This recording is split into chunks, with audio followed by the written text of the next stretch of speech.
Keepsake Crafts with the Waco-McLennan County Genealogy Center. My name is Alisha.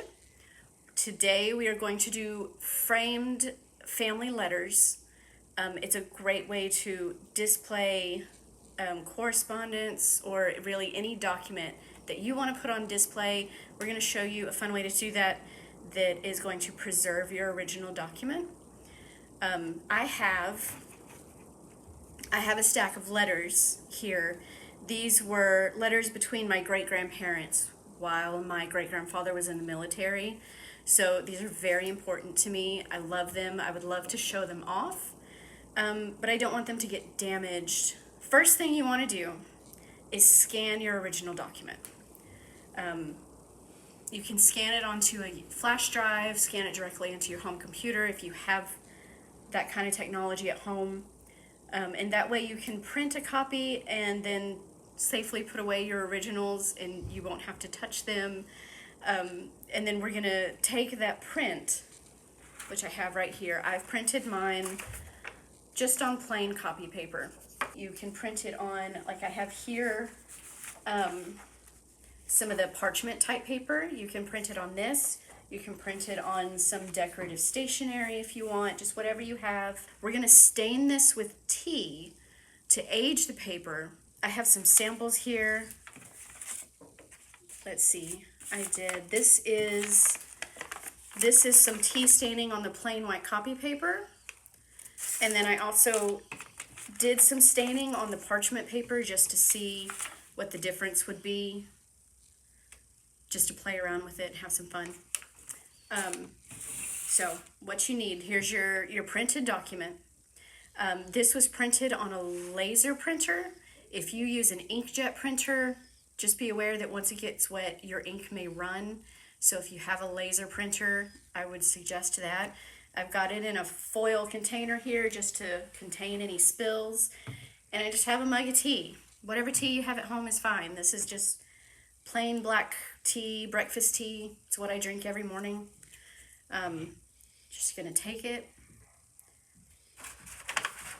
and put it right on your paper. You can brush it, dribble it, whatever you want. However it needs to look antiqued. You get it all over there. You kind of let it soak in. I don't have paper towels with me, but you can sop up some of the extra liquid with paper towels. And then once it's covered to your liking, just let it dry. You can let it air dry. If you're impatient like me, you can hasten drying time with maybe like a hair dryer. If you're especially cautious, you might dry it in like a toaster oven at an extremely low temperature, and keep an eye on it. But just let it dry. You can actually go back, and once it's dry, you can do a second layer. You can darken the stain if you want. I also, with my papers, the last time I did it, I tore the bag open, put the tea grounds directly on the paper, and let it dry that way, and you get sort of a speckled look from your tea grounds. And I think that looks really nice. So here is my last page. I'm doing a set of 3. So this was my last page that I had printed and stained. Word of warning, I am suggesting you print your paper first and then stain it.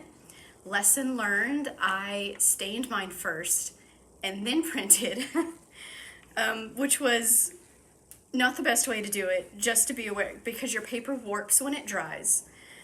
You can try to flatten it out with some heavy objects, or if you have a pressing cloth and an iron, you can try to iron it flat, but it's going to be warped, and then you run the risk of jamming your printer. So keep that in mind when you're doing this. Luckily, I did not jam my printer, but it did leave some permanent creases in my paper from that wrinkled paper running through the printer. So just a little word of caution. Once you have your paper stained and dried, printed, all that's done, I have these frames here. I wanted this to be really accessible price-wise. These came from the dollar store. They were $1 a piece. They are not the fanciest frames, but they're simple and I think they look nice. That way the focus is on the print that's inside it and not a really elaborate frame. So if your frame is smaller, you're going to need to trim. We're going to center this. We're going to use, this is just the matting frame that came with the frame.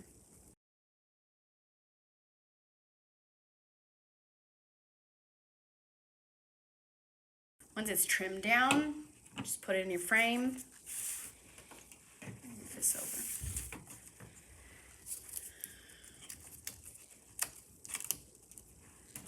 This will be a little off center, but I'm going to center it up as best I can. Here we go.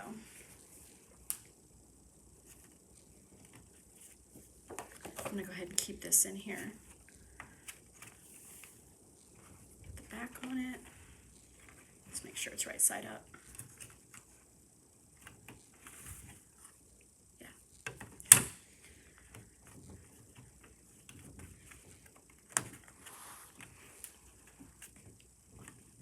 Okay. And there it is. All finished. I did mine from, these are all scans from the same letter. So I have kind of a continuation. Here I have the introduction, middle of the letter, signature at the end. I just thought it was like a nice flow. If you just want it framed on a desk or a bookshelf and you just have like a single page letter, that would look really nice. If you want to hang them on the wall, I think a grouping looks really nice.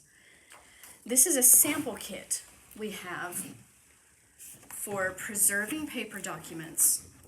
It comes from a company called Gaylord Archival, and it has acid-free file folders and acid-free plastic sleeves. So you can order kits online. There are multiple companies that sell these preservation kits. The main thing is you want to protect your documents from sunlight, moisture, and the acidity in non-archival materials. So with these letters, what you would want to do, wash your hands first, make sure you have clean hands. You would probably, if you have the means, scan all your documents so you have a digital copy. Carefully unfold your documents, especially something like this. These letters were written on very thin sort of tissue paper.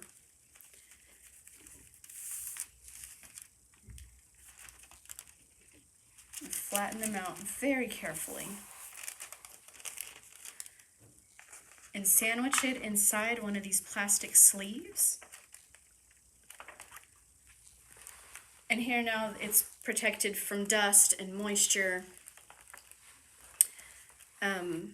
The plastic is acid free, so you don't have to worry about it yellowing or eating away at your paper.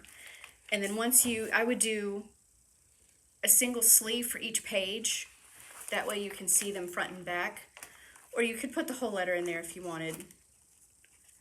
And then you would put them together inside a single file folder. That way you have all the letters, all the pages together. You can put the envelope in a sleeve and put it together. So you have the whole document contained in a single file folder, and then you store it in a box like this. You can come into the West Waco Library and come see us in the Genealogy Center. I hope you enjoyed the craft. Leave a comment. Let us know what you think. Bye.